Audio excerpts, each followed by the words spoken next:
Disiplin ekstrim akan membuatmu tak dikenali. Itulah yang kamu cari. Musashi berhasil mencapai titik ini dan menjadi filsuf samurai terhebat sepanjang sejarah. Buku The Book of Five Rings berisi perjalanannya yang lengkap untuk meraih semua ini. The Book of Five Rings mengajarkan 5 prinsip yang mengubahmu dari orang yang lemah menjadi orang yang luar biasa. Pada akhirnya, kamu akan tahu persis bagaimana cara menggunakan lingkaran ini untuk menjadi orang yang luar biasa disiplin. Dimulai dengan Earth Ring atau lingkaran bumi, yang menunjukkan seberapa jauh kamu harus melangkah. Lingkaran bumi mengajarkan penilaian diri yang keras. Kebanyakan orang berpikir bahwa mereka sibuk, tetapi sebenarnya tidak. Mereka teralihkan. Musashi menulis, para pejuang adalah sosok yang terdiri dari 2 sisi, yaitu sisi pena dan sisi pedang. Ia harus melatih pikiran dan tubuhnya agar tetap seimbang. Tapi pertama-tama kamu perlu melihat di mana keduanya sebenarnya berada. Setelah membunuh Sasaki Kojiro, duelnya yang paling terkenal, Musashi menghilang ke dalam gua selama 2 tahun tanpa merayakan kemenangannya. Ia mempelajari kelemahannya sendiri. Sang pemenang menghabiskan 2 tahun untuk menganalisa mengapa ia hampir kalah. Itulah cara berpikir dari lingkaran bumi. Mari kita pelajari seperti apa bentuknya. Ambil contoh seseorang yang merasa dirinya produktif. Sebut saja namanya Gerald. Gerald bangun dalam keadaan lelah, meraih ponsel, lalu memeriksa email dari tempat tidurnya. Ayo mulai harimu dengan produktif, Gerald ucapnya pada diri sendiri. Dia berangkat kerja terlambat, lalu membuka 15 tab, berganti-ganti tugas, lalu istirahat untuk makan siang yang diisi dengan 90 menit, menonton YouTube. Sore harinya, ia lebih banyak berganti tab, lebih sering mengecek ponsel. Dia sampai di rumah pukul 7 malam dan kelelahan karena sibuk. Apakah terdengar familiar? Gerald akhirnya memutuskan untuk melacak penggunaan waktunya setiap menit selama seminggu. Hasilnya, 6 jam sehari ia habiskan di ponselnya. 2 jam untuk kerja yang benar-benar fokus, dan 8 jam untuk sibuk pada hal yang tidak menghasilkan apa-apa. Prinsip lingkaran bumi adalah mengetahui hal yang kecil dan besar. Yang Musashi maksud di sini adalah mengetahui setiap detail dan gambaran dari hidupmu. Kebanyakan orang tidak tahu keduanya, dan inilah realitanya. Kamu tidak sibuk, kamu lemah. Kamu tidak punya masalah dengan waktu, tapi kamu punya masalah dengan fokus. Kamu tidak butuh waktu tambahan. Kamu hanya perlu memanfaatkan waktu yang kamu miliki. Yang sebenarnya terjadi pada Gerald sangat menyakitkan. Dia bukanlah orang yang produktif dan berusaha mengisi waktunya sebaik mungkin. Dia adalah orang yang mudah terdistract dan membohongi dirinya sendiri. Jadwalnya yang padat hanyalah gerakan kosong. Hari-harinya yang melelahkan adalah karena pekerjaan sampah. Kebanyakan orang menyadari bahwa waktu produktif mereka mungkin hanya 2 hingga 3 jam per hari. Sisanya adalah pekerjaan palsu, pura-pura sibuk, dan penghindaran yang berkedok usaha. Inilah mengapa motivasi bisa gagal. Kamu tidak bisa memotivasi diri untuk keluar dari delusi. Yang kamu butuhkan adalah kejujuran pada dirimu sendiri. Jujur bahwa kamu harus melacak semuanya. Terimalah kebenaran pahit ini. Terimalah kebenaran bahwa kamu sedang membohongi dirimu sendiri. Itulah kenyataannya. Realitas tidak peduli dengan alasanmu. Begitu pula Musashi. Dalam buku Dokodo, ia menulis, terimalah segala sesuatu apa adanya, bukan seperti apa yang kau inginkan. Saat Gerald melihat angka realitanya, segalanya berubah. Bukan karena ia berusaha lebih keras, tapi karena ia terkejut dengan kebenaran yang terjadi padanya. 6 jam ia habiskan untuk bermain ponsel, hanya 2 jam untuk kerja. Angka itu tertanam di dalam otaknya. Tapi, disinilah hal menarik terjadi. Mengetahui kelemahanmu adalah langkah pertama. Apa yang terjadi ketika kamu mencoba berubah? Ketika kamu benar-benar mencoba disiplin, disitulah water ring atau lingkaran air berperan. Lingkaran bumi menunjukkan realitas kepadamu, tapi lingkaran air mengajarkanmu apa yang harus dilakukan ketika kenyataannya menyakitkan. Bagian kedua, lingkaran air. Jadi Gerald telah melihat realita penggunaan waktunya. 6 jam terbuang sia-sia setiap hari. Hanya 2 jam yang produktif. tanggapannya berubah total. Dia memutuskan untuk bangun jam 4 pagi. Latihan selama 2 jam, lalu merencanakan 8 jam kerja yang benar-benar fokus, lalu mandi dengan air dingin, lalu bermeditasi, lalu membaca buku 2 jam setiap malamnya. Hari pertama, dia hanya bertahan hingga pukul 6 pagi. Lalu hari berikutnya ia jatuh. Dia menghentikan semuanya sebelum waktu siang datang.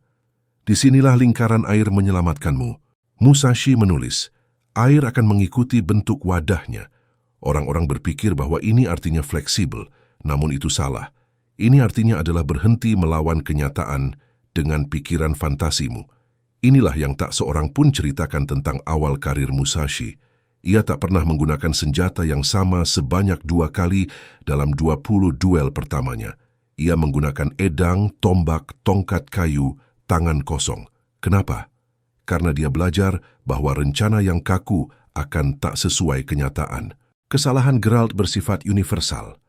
Saat kami melihat kelemahanmu, maka kamu akan membuat jadwal yang sempurna. Presisi militer tanpa fleksibilitas. Lalu kenyataannya akan menghantammu. Kamu gagal, lalu kamu berhenti karena merasa tak cukup disiplin. Ini salah. Kamu belum sepenuhnya memahami lingkaran air. Inilah yang dipelajari Geralt. Alih-alih bangun pukul jam 4 pagi, ia bangun 30 menit lebih awal dari biasanya.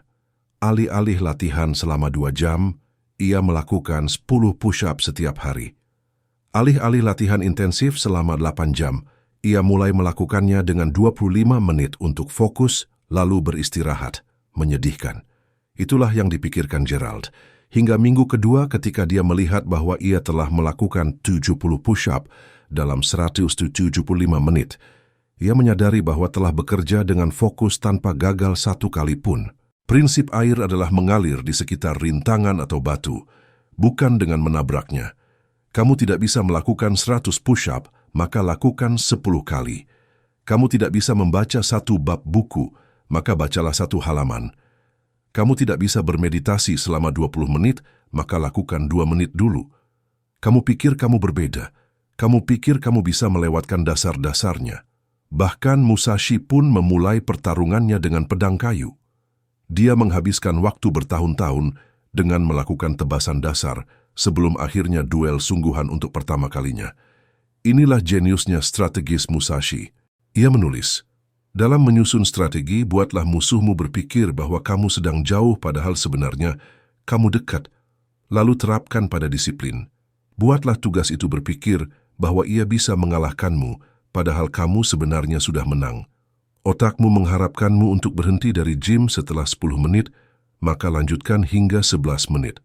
Kamu mungkin berpikir untuk menyerah saat membaca di halaman pertama, maka lanjutkan baca sampai halaman selanjutnya.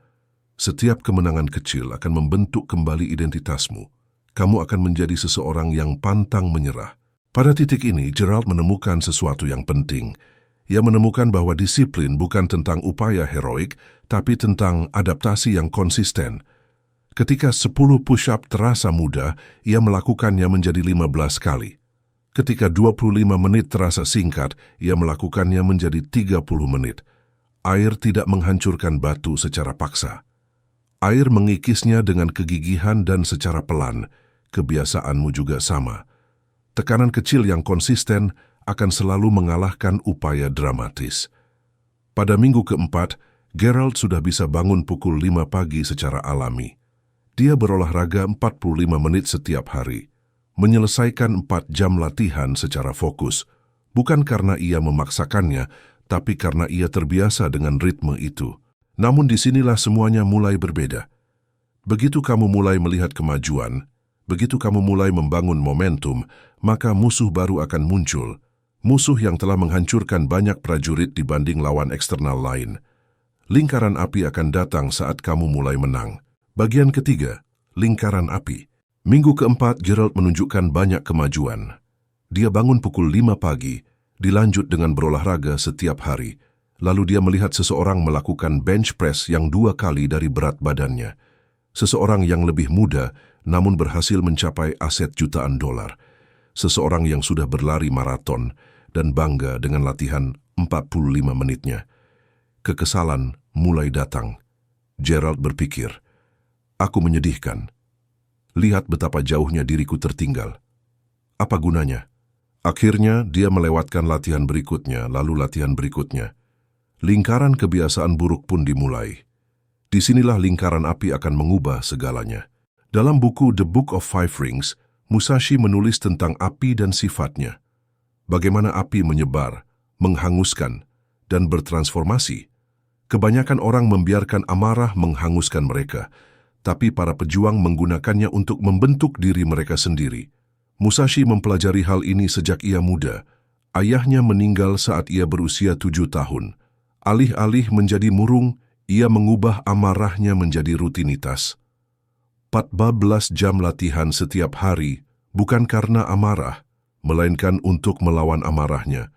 Setiap ayunan pedang kayunya dipicu oleh amarah, tapi inilah kuncinya. Dia mengarahkan amarahnya pada kelemahannya, bukan pada dirinya sendiri. Dalam buku Dokodo ia menulis, jangan iri pada kebaikan atau kejahatan orang lain. Bukan karena iri itu salah secara moral, tetapi karena iri hanya akan membuang bahan bakar yang berharga. Setiap momen yang kamu habiskan untuk marah pada kesuksesan orang lain adalah energi yang dapat kamu gunakan untuk menghancurkan mediokritas dirimu sendiri. Prinsip lingkaran api, yaitu kemarahan pada mediokritas adalah bahan bakar, bukan kegagalan.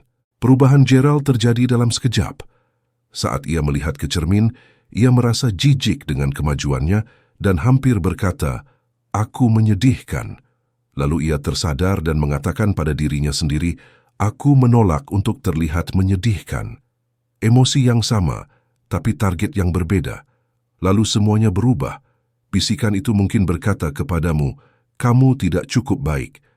Ketahuilah bahwa itu bukan musuhmu, itu sersan pelatihmu. Masalahnya bukan bisikannya. Masalahnya adalah kamu menyerang dirimu sendiri alih-alih menyerang masalahnya. Inilah yang mulai dilakukan Gerald. Setiap malam ia menuliskan hal-hal yang membuatnya kesal tentang dirinya sendiri. Hal-hal spesifik. Contohnya hanya melakukan 30 push-up, sering memeriksa ponsel saat sedang latihan intensif, makan makanan yang tidak sehat untuk makan siang. Lalu ia mengubah setiap kekurangan itu menjadi misi pada hari berikutnya. Marah karena ia hanya melakukan 30 push-up, minimal besok 35 kali push-up. Marah karena ia sering memeriksa ponsel. Besok ponselnya ditaruh di ruangan lain. Muak dengan pilihan makan siang. Makan siang untuk besok akan disiapkan dari malam ini. Emosi bukanlah baik atau buruk, melainkan energi. Pertanyaannya adalah, kemana kamu mengarahkannya? Arahkan kemarahan pada diri sendiri, pada penghancuran dirimu. Arahkan pada kelemahanmu, maka kamu akan berkembang. Gerald menemukan ritual harian sebagai berikut. Pagi, akui apa yang kamu benci tentang kondisimu saat ini. Malam, ubah kebencian itu menjadi rencana untuk keesokan hari. Bukan afirmasi positif, melainkan amarah yang produktif. Dalam 2 minggu, kemajuannya menjadi pesat. Bukan karena ia menemukan motivasi, tetapi karena ia berhenti membuang amarah untuk menyerang diri sendiri dan mulai menggunakannya untuk pengembangan diri. Amarah itu selalu ada, namun kini ia punya tujuan. Tapi amarah itu sendiri menciptakan jebakan lain yang menghancurkan banyak pejuang. Apa yang terjadi ketika kamu berhasil menguasai amarahmu? Ketika kamu mulai menang, maka kemajuan membuatmu merasa superior. Bagian 4 lingkaran angin. Setelah 3 bulan, Gerald menjadi orang yang berbeda. Ia sudah bisa bangun pukul 4 pagi tanpa alarm. Sudah terbiasa melakukan 100 push-up dengan mudah. Latihan intensif selama 4 jam setiap hari. Teman-temannya bertanya apa yang terjadi padanya. Keluarganya mengira dia bergabung dengan sekte tertentu. Lalu bisikan lain mulai datang. Kamu sudah berhasil. Kamu sudah disiplin sekarang dan saatnya bersantai. Dia berhenti mencatat waktu latihannya. Dia melewatkan perencanaan malam. Aku tidak butuh itu lagi. Aku sudah bisa. 1 latihan yang terlewat menjadi 3 latihan. Sesi latihan dari 4 jam menjadi 2 jam. Dalam 2 minggu, dia kehilangan 50% dari hasil latihannya. Lingkaran anginlah yang menyebabkan hal ini. Musashi menulis, dalam buku The Book of Wind, aku menulis tentang strategi dari sekolah lain. Orang-orang mengira dia melakukan itu untuk pamer. Tapi salah, itu karena hal lain. Musashi menjelaskan kenapa dia tidak pernah berhenti belajar, bahkan setelah 30 kali kemenangan berturut-turut. Ini yang kebanyakan orang tidak tahu. Di usia 50 tahun setelah mengalahkan setiap sekolah pedang di Jepang, Musashi berkata, "Aku belum mencapai jalannya." 50 kemenangan tak terkalahkan, namun dia masih menyebut dirinya seorang murid. Kenapa? Karena ia melawan lingkaran angin. Kenali musuhmu, kenali pedangnya. Musuh bukanlah orang lain, melainkan versi dirimu yang merasa telah sampai. Musashi mempelajari aliran lain dengan obsesif. Bukan untuk mencuri teknik mereka, tetapi untuk tetap rendah hati. Setiap kali ia merasa tahu segalanya, ia akan menemukan pendekatan lain yang justru menyingkap kekurangannya. Hal ini membuatnya tetap sigap sementara, yang lain menjadi lemah. Gerald mempelajari ini dengan cara yang sulit.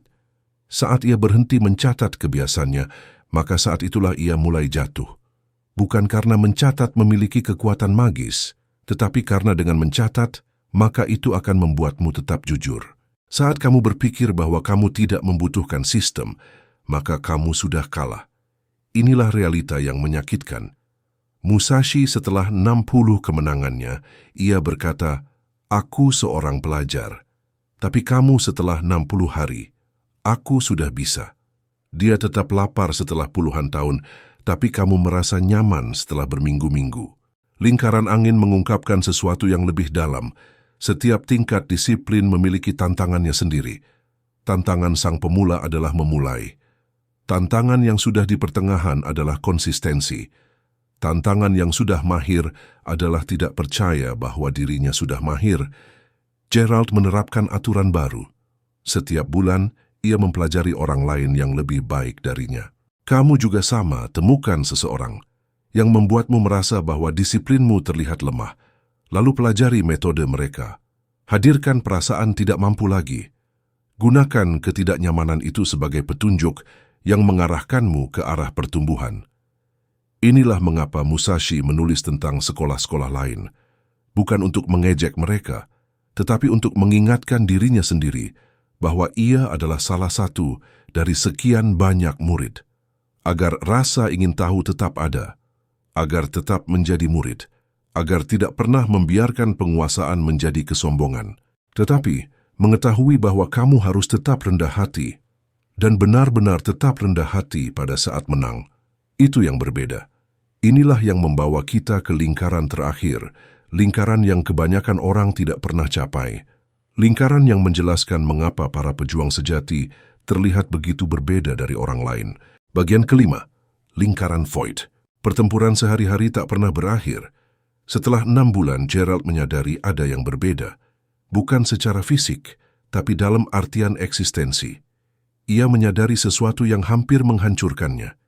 Ini tak pernah semudah ini, tak pernah semulus ini. Ia sudah biasa untuk bangun pukul 4 pagi setiap hari, melacak waktunya setiap hari, melawan kelemahannya setiap hari. Pikiran itu membuatnya muak. Kapan ini akan berakhir? Kapan aku bisa berhenti disiplin? Tak pernah. Itulah yang diajarkan lingkaran void. Buku Dokodo karya Musashi memberikan jawabannya. Terimalah segala sesuatu apa adanya. Bukan menerima kekalahan, tetapi menerima kenyataan. Kenyataan bahwa disiplin adalah perang, dan perang tak pernah berakhir. Kenyataan bahwa kekosongan adalah kebajikan, bukan kejahatan.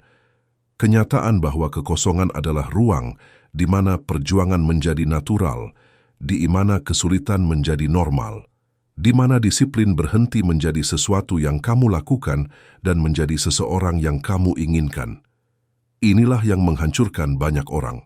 Mereka pikir bahwa disiplin adalah jembatan menuju hidup yang lebih mudah. Berlatih keras sekarang, maka bisa bersantai nanti. Bangun kebiasaan baik sekarang, maka kamu bisa menjalaninya dengan autopilot nanti. Itulah kebohongan yang membuat mereka menyerah ketika menyadari jembatan itu tak berujung. Transformasi Gerald terjadi di saat ia penuh kesadaran. Saat ia lelah, frustrasi, dan siap menyerah, ia menanyakan pertanyaan yang salah untuk terakhir kalinya. Kapan ini akan lebih mudah? Lalu ia mendengar jawabannya, tidak akan pernah. kamu akan menjadi lebih kuat. Berhentilah bertanya kapan akan menjadi lebih mudah. Mulailah bertanya, apa pertempuran hari ini? Karena inilah yang diungkapkan oleh lingkaran Void.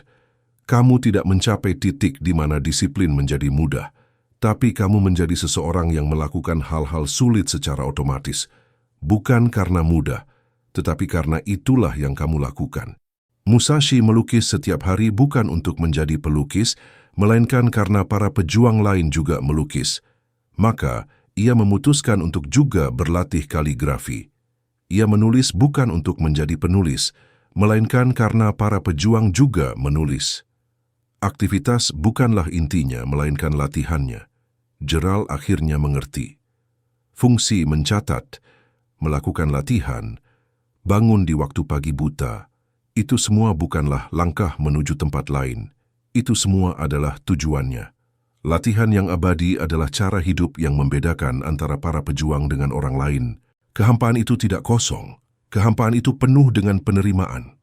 Menerima bahwa kamu akan melawan kemalasan dengan esok hari.